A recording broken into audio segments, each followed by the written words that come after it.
আসসালামু আলাইকুম, কেমন আছেন সবাই? আশা করি সবাই খুব ভালো আছেন। আলহামদুলিল্লাহ আমিও খুব ভালো আছি। আজকে একটা মজাদার খাবার তৈরি করব যেটা আমাদের মেয়েদের সবারই খুব পছন্দের। আমার ইদানিং খুব খাওয়ার ইচ্ছা হচ্ছিল, তাই আমি নিজেই বানানোর চেষ্টা করলাম। আমি যখনই বাহিরে যাই না কেন আবেগেতে এই খাবারটা খেয়েই থাকি। তাই আজকে ভাবলাম নিজেই তৈরি করি। তো এখানে আমি সুজি আর ময়দা ভালো করে মেখে নিচ্ছি নরমাল পানি দিয়ে।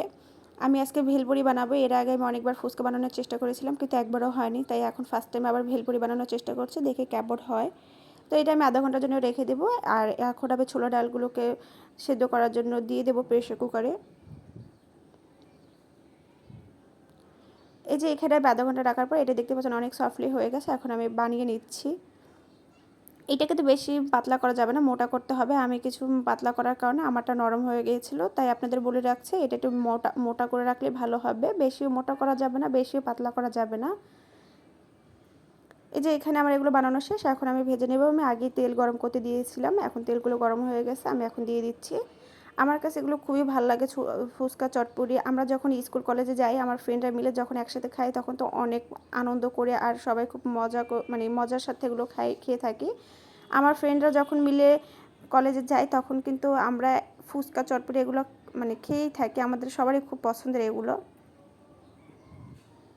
তো ফার্স্ট টাইম বানাচ্ছে ভেলপুরি, জানি না কেমন হবে। আর আমি এখানে চটপুরির মশলা দিয়েই খাবো, কারণ অন্য মশলা ছিল না, তাই আমি চটপুরির মশলাটা দেবো। এখানে আবার ভাজা শেষ। আর এখন আমি তেঁতুলের বানিয়ে নিচ্ছি, নিব এখন।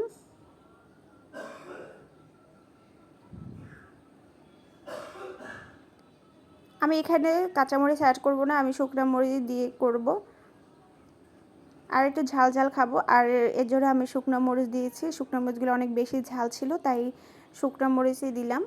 এখানে টক বানানো শেষ। এখন আমি ঘুগনিটা বানিয়ে নেব। আমি কিন্তু ঘুগনিতে ফার্স্টেই বলে দিয়েছিলাম আমি চটপটির মশলা ব্যবহার করব। এখানে আমি ঘুগনির সাথে যা যা দিব তা হচ্ছে যে শসা, কাঁচা পেঁয়াজ আর শুকনো মরিচ আর চটপটির মশলা ভালোভাবে মিশিয়ে নেওয়ার পর আমি পুরিগুলো বানিয়ে নেব। এই যে আমার মাখানো শেষ, এখন ভেলপুরির সাথে দিয়ে দিচ্ছি। আমি যখন বাসায় একা থাকি তখন আবার মাথায় অনেক ধরনের খাওয়ার চিন্তা মাথায় চলে আসে, ভাবি কি বানাবো না বানাবো।